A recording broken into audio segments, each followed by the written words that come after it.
Merci de rester fidèle au programme de Financial Afrique. C'est un plaisir encore de vous retrouver dans l'invité spécial qui reçoit aujourd'hui Arnold Kalamb, écrivain, auteur du livre Les aventures de Victor, qui nous reçoit depuis Ankara, en Turquie. Monsieur Kalamb, bonjour. Bonjour, bonjour. Merci beaucoup. Merci à toute l'équipe et merci aussi à Monsieur Adama de cette faveur qu'il m'a accordée pour participer dans votre émission. Merci beaucoup en tout cas. Alors, donc aujourd'hui, nous allons parler avec vous de votre ouvrage paru aux éditions Jet d'encre. Donc, depuis votre enfance, vous vous intéressez aux faits historiques et aux relations humaines. C'est grâce à l'écriture que vous avez réussi à lier ces deux intérêts. Encouragé par vos proches, vous proposez aujourd'hui votre premier roman. Alors, comme je le disais tantôt, vous êtes l'auteur de l'ouvrage Les aventures de Victor, paru aux éditions Jet d'encre. Pourriez-vous nous faire un résumé de votre ouvrage? Oui, merci pour la parole. L'ouvrage en question, il est conçu dans un sens un peu pédagogique, dans un sens aussi de faire comprendre aussi un message important qui est dans ce livre, qui est cette naturalité, cette façon de grandir. Donc, donc l'image de la jeunesse africaine, c'est posé par Victor. Et j'ai pu essayer de décrire tous les détails concernant l'enfance et jusqu'à l'âge adulte. Donc c'est quelque chose de très important dans le sens que je voulais à tout prix partager ça et pour faire comprendre aussi que nous avons aussi des valeurs et des valeurs très importantes à garder, à conserver. Et ces valeurs-là qui nous permettent davantage à avancer et à être davantage plus performants dans notre société et dans tout ce que nous faisons. Donc c'est ça vraiment le résumé du livre. Et j'ai parlé de la famille, de l'éducation. Donc j'ai insisté aussi sur les valeurs aussi morales africaines que nous avons encore et ce qui fait notre force et notre fierté. Donc, entre un père qui court les femmes, une mère qui peine à subvenir aux besoins de leur famille nombreuse, Victor n'a pas une enfance facile, mais le garçon est doué pour les études et dès l'adolescence, il se démène pour soutenir sa mère. Puis vient l'âge adulte, l'université chinoise, la maladie, les problèmes d'argent et les brimades. Malgré tout, jamais Victor ne renonce, il continue à se battre, bien décidé à réussir sa vie. Dans votre livre, vous parlez de la jeunesse africaine en quête de réussite symbolisée par Victor. Pourquoi ce choix? Oui, effectivement, ces choix, c'est lié à plusieurs paramètres, à plusieurs réalités aussi.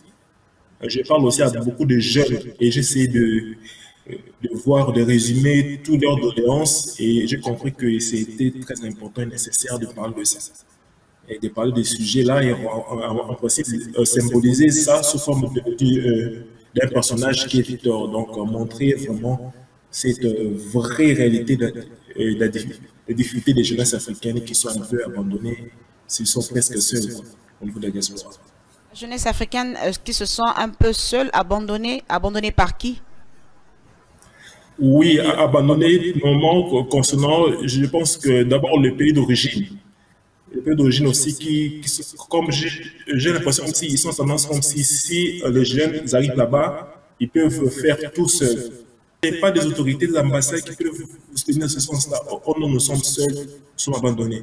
Donc c'est aussi cette façon aussi c'est cette remords qui est en eux et ce qui fait que ça donne aussi cette réaction aussi très violente par rapport à la situation actuelle que nous vivons actuellement au niveau de l'Afrique. Donc, alors, ça, vous mettez en évidence le niveau de résilience de la diaspora.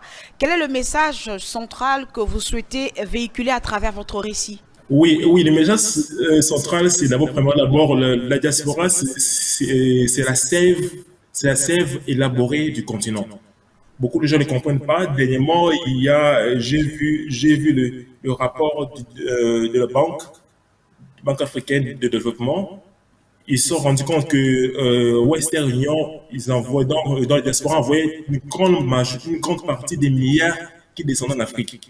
Et ce point-là, je me suis rendu compte que la diaspora, c'est vraiment une sève élaborée dans le sens que tout ce qu'ils apprennent là-bas et tout ce qu'ils acquièrent comme expérience, Et c'est très important, cette expérience-là, de ramener notre continent et d'essayer de collaborer vraiment de manière franche et sincère avec d'autres jeunes, d'autres jeunes qui sont au niveau du continent et aussi certains aînés aussi au niveau du continent. C'est ça. Alors, vous voyez en la diaspora un apport assez important au sein du continent au point de contribuer au développement du continent. Oui, effectivement, effectivement. La diaspora, je pense que la majorité des pays qui sont plus développés, c'est plus leur diaspora. On prend l'exemple de l'Inde. Les Indiens, la majorité des gens qui ont plus des bons, qui consomment, par exemple, la ville de Bombay. La majorité, ce sont plus des gens qui sont plus en Londres. Vous voyez, c'est vraiment leur diaspora qui pèse beaucoup. Et c'est fait que leur gouvernement fait l'effort, essaie un peu d'ajuster, de mettre des taxes un peu plus bas pour que les gens puissent investir davantage au niveau de l'Inde. Maintenant, ils montent en flèche face à cause de leur diaspora. Même la Chine aussi, la diaspora chinoise aussi, actuellement, c'est la chinoise qui est le plus fort de plus en plus dans le monde. On voit la ville de Paris, ils prennent presque les beaux quartiers sont les Chinois qui gèrent ça, mais très discrètement. Donc, on voit que la diaspora africaine aussi doit se saisir de cet exemple pour essayer d'apporter nécessairement un plus dans le continent.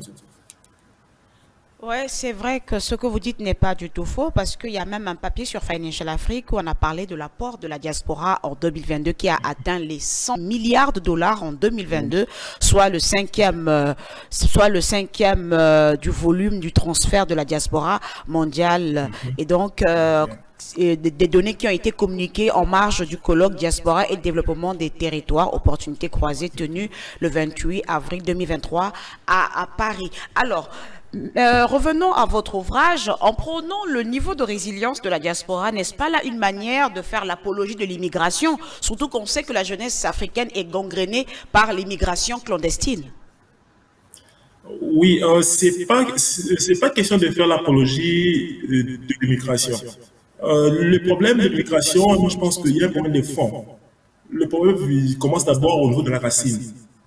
La manière dont les États africains gèrent d'abord leur peuple, et aussi la manière aussi l'Occident essaie de se gérer de manière très discrètement dans les États africains, ce qui crée cette désillusion et ce qui crée aussi ce désespoir.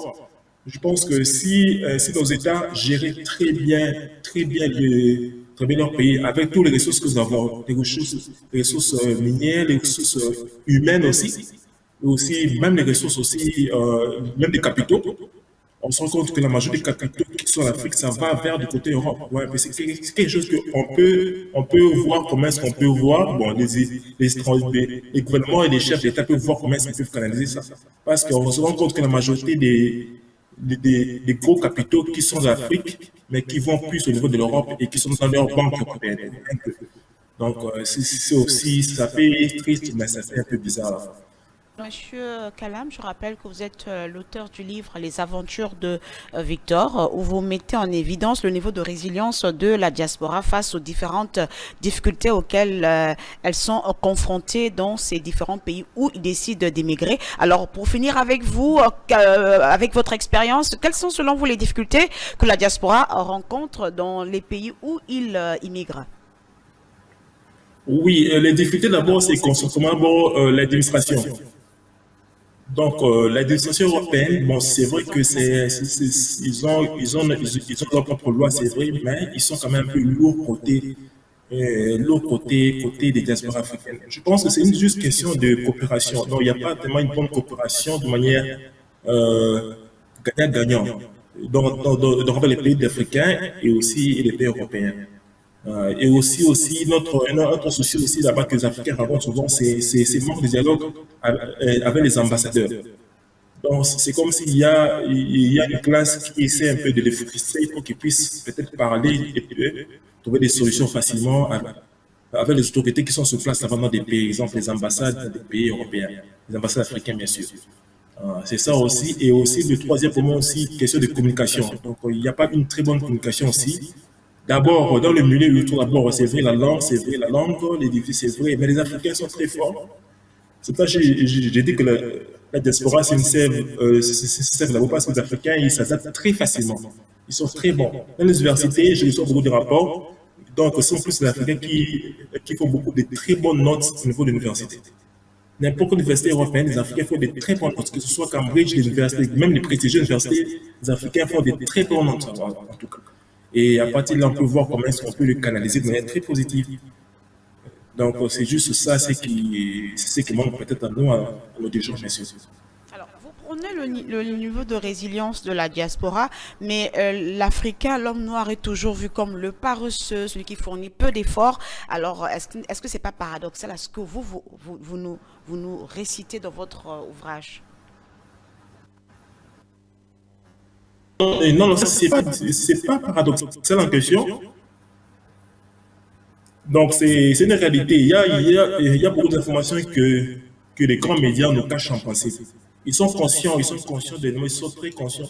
Ils sont conscients que les Africains sont très forts, ils sont très dévoués, ils sont très déterminants, ils sont des bosseurs. Ils sont des bosseurs. Ils sont des bosseurs. Dernièrement, j'ai vu en France, avec les cas d'immigration, ils voulaient restreindre les documents pour les étrangers. Ils sont 25 qui sont tous africains, qui sont vraiment dans les manœuvres. Et il y a des gens qui sont dit, ne faites pas ça. Alors, le gouvernement a reculé et ils ont compris que c'est la diaspora africaine qui tient en principe la France en question. Donc, même l'Europe a quelque chose, c'est ça. Donc, il y a des choses que les médias nous cachent des fois, et ils ne veulent pas que les gens puissent vraiment voir ça à l'œil. Ils sont conscients, ils savent que les Africains, ils ont une part très importante à apporter à leur pays. Alors, donc, outre l'ouvrage, vous avez également un projet de construction d'un hôpital. Pourriez-vous un peu nous parler brièvement de ce projet? Oui, effectivement, le projet de l'hôpital est venu dans un sens que j'ai pu beaucoup observer. On se rend compte qu'en Afrique, on a très peu d'hôpitaux qui peuvent soigner des cas difficiles de la population. Et c'est très grave. Les continents comme Afrique, dans plus de 54 pays, on a moins des hôpitaux de qualité. Et c'est très dangereux.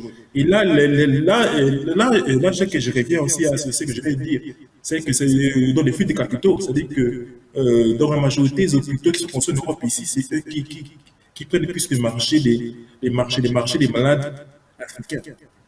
Et c'est très dangereux. Exemple simple, même les médecins, exemple le Nigeria. On prend exemple le Nigeria. Le Nigeria, c'est le plus puissant côté population aussi. Ils sont de 219 millions d'habitants. Donc, si on prend le Nigeria, juste au niveau de l'Angleterre, le Nigeria a plus de 9500 médecins qui soignent là-bas. Les médecins nigérians. Je pense pas seulement des médecins, non, je parle de médecins, seul le médecin du Nigeria. Et ce qui fait qu'en Afrique, on a un désert des médecins.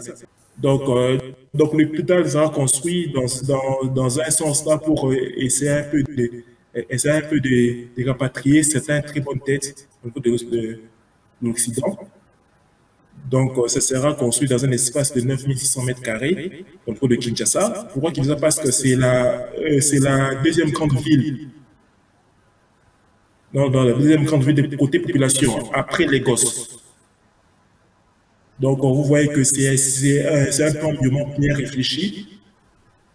Et dans le sens là que nous allons construire là-bas. Et donc, l'architecte en question qui va faire ce travail-là, donc, c'est une dame qui s'appelle Françoise Akinacho. C'est elle qui va essayer de faire aussi le plan, tout ça pour l'hôpital.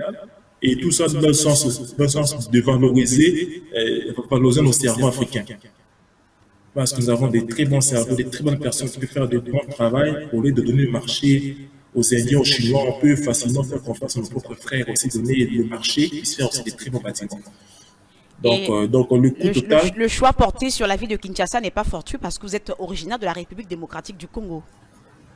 Oui, effectivement, je suis originaire de la République du Congo, oui, c'est vrai. Mais côté stratégique aussi, c'est aussi important parce que c'est une ville qui est une plaque tournante aussi, qui est très...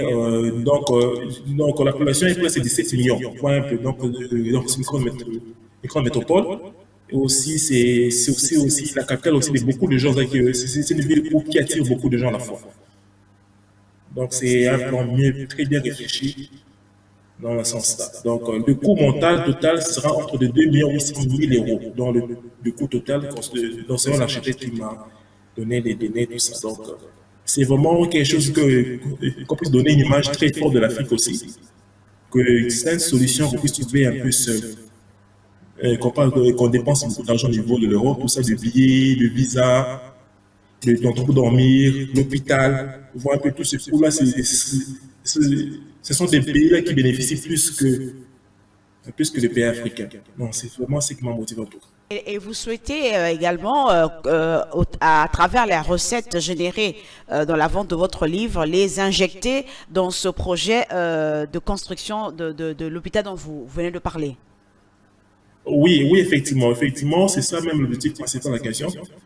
Parce que je me suis rendu compte que c'est vrai qu'on peut aller frapper par des ONG, c'est vrai, mais quand nous avons quelque chose de départ très consistant, et on peut avancer seul. Eux peuvent venir peut-être après pour apporter peut-être une petite pierre, mais la porte est ouverte à tout le monde, bien sûr.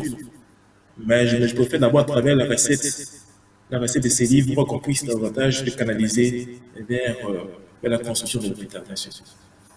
Alors, merci beaucoup, Monsieur Kalam, d'avoir été l'invité spécial d'aujourd'hui sur Financial Afrique. Je rappelle que vous êtes l'auteur du livre Les Aventures de Victor, paru aux éditions G d'encre. Nous sommes vraiment très ravis de vous avoir compté parmi nous aujourd'hui et nous vous remercions et vous souhaitons une très bonne continuation au niveau d'Ankara.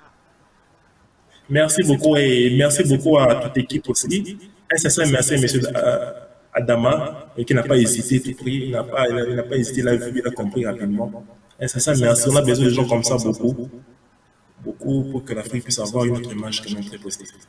Et surtout, bonne chance pour votre projet de construction d'hôpital.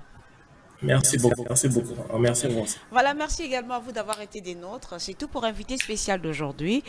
Nous vous disons à la semaine prochaine dans un nouveau numéro. D'ici là, portez-vous bien.